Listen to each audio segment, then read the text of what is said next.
Pengertian kemoterapi.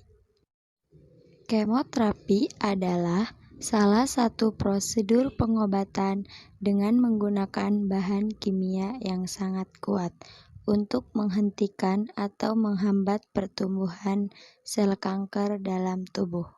Manfaat kemoterapi: memperkecil ukuran tumor ganas dan meringankan rasa sakit, mencegah penyebaran, memperlambat pertumbuhan, sekaligus menghancurkan sel kanker yang berkembang ke bagian tubuh lain metastasis.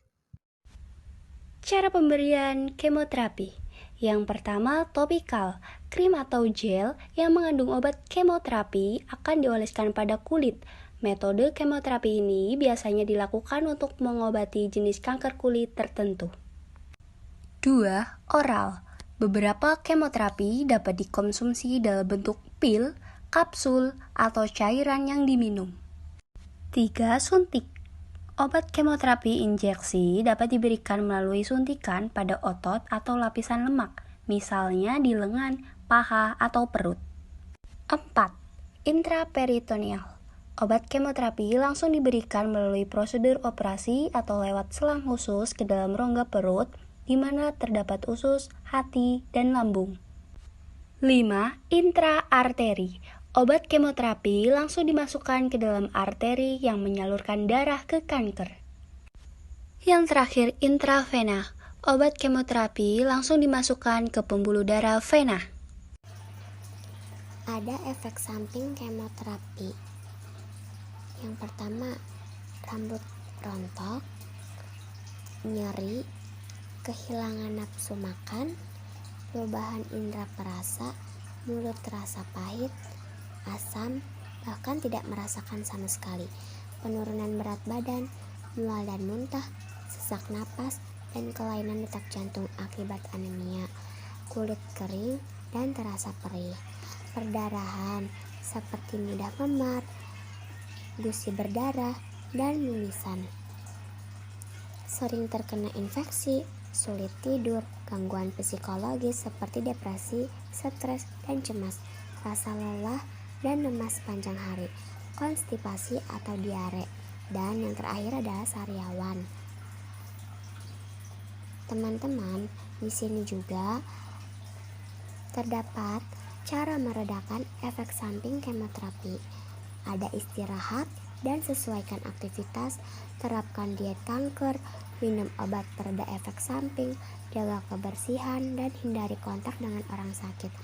Dan yang terakhir ada rutin cek kesehatan. Pengertian autoimun. Penyakit autoimun merupakan penyakit yang terjadi di mana sistem kekebalan tubuh menyerang sel-sel yang sehat dalam tubuh. Sedangkan sistem kekebalan tubuh seharusnya berfungsi melindungi tubuh untuk melawan penyakit dan sel jahat seperti bakteri maupun virus. Penyebab autoimun. 1. Genetik atau keturunan. Faktor genetik merupakan faktor risiko utama yang bisa menimbulkan penyakit autoimun. Meski demikian, faktor ini bukan satu-satunya yang bisa memicu reaksi kekebalan tubuh. 2. Lingkungan. Faktor lingkungan merupakan salah satu faktor penting yang memicu timbulnya penyakit autoimun. Faktor lingkungan mencakup paparan zat tertentu seperti asbes, merkuri, perak, dan emas, pola hidup yang berantakan, serta pola makan yang kurang sehat. 3. Perubahan hormon. Faktor perubahan hormon menjadi salah satu penyebab penyakit autoimun, seperti contohnya, penyakit autoimun sering menyerang ibu setelah melahirkan. Hal tersebut menimbulkan asumsi bahwa perubahan hormon memiliki korelasi dengan penyakit autoimun, misalkan ketika seorang wanita hamil, melahirkan anak, atau ketika mengalami menopause. 4. Infeksi. Umumnya penyakit autoimun sering dikaitkan dengan terjadinya gejala infeksi. Hal tersebut dianggap wajar karena gejala penyakit autoimun sebagian besar diperburuk oleh infeksi tertentu. Gejala autoimun: kelelahan, pegal otot, ruam kulit, demam ringan, rambut rontok, sulit konsentrasi, kesemutan di tangan dan Contoh penyakit autoimun dan gejalanya: lupus. Lupus dapat mempengaruhi hampir semua organ tubuh dan menimbulkan beragam gejala seperti demam, nyeri sendi, dan otot. Ruam kulit menjadi sensitif, sariawan, bengkak pada tungkai, sakit kepala, kejang, nyeri dada, sesak napas, pucat, dan pendarahan. Penyakit grapes. Penyakit grapes dapat menimbulkan gejala berupa kehilangan berat badan tanpa alasan yang jelas, mata menonjol, rambut rontok, jantung berdebar, insomnia, dan gelisah. Psoriasis. Penyakit ini dapat dikenali dengan kulit yang bersisik, munculnya bercak merah pada kulit. Multiple sclerosis dapat dikenali gejala yang dapat ditemukan oleh multiple sclerosis meliputi nyeri, mati rasa pada salah satu bagian tubuh, gangguan penglihatan, otot kaku dan lemas, koordinasi tubuh berkurang dan kelelahan. Myasthenia gravis. Gejala yang dapat dialami akibat menderita myasthenia gravis adalah kelopak mata terkulai, pandangan kabur, lemah otot, kesulitan bernapas, dan kesulitan menelan. Diagnosis autoimun. Tes anak antikler antibodi untuk mengetahui aktivitas antibodi yang menyerang tubuh. Tes anak autoantibodi untuk mendeteksi karakteristik antibodi dalam tubuh. Tes darah lengkap untuk menghitung jumlah sel darah merah dan sel darah putih. Tes C reaktif protein untuk mendeteksi peradangan dalam tubuh.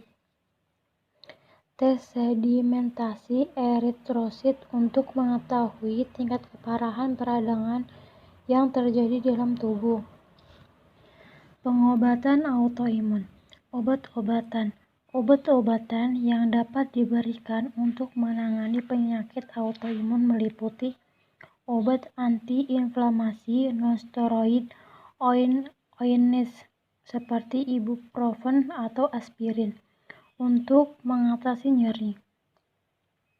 Obat penekan sistem kekebalan tubuh seperti kortikosteroid untuk menghambat perkembangan penyakit dan memelihara fungsi organ tubuh. Obat anti-TNF seperti infliximab untuk mencegah peradangan akibat penyakit autoimun, reumatoid arthritis, dan psoriasis. Pencegahan autoimun. Berolahraga secara rutin, tidak merokok, menjaga berat badan tetap ideal, menggunakan alat pelindung ketika bekerja agar terhindar dari paparan bahan kimia, menjaga kebersihan tubuh agar terhindar infeksi virus dan bakteri.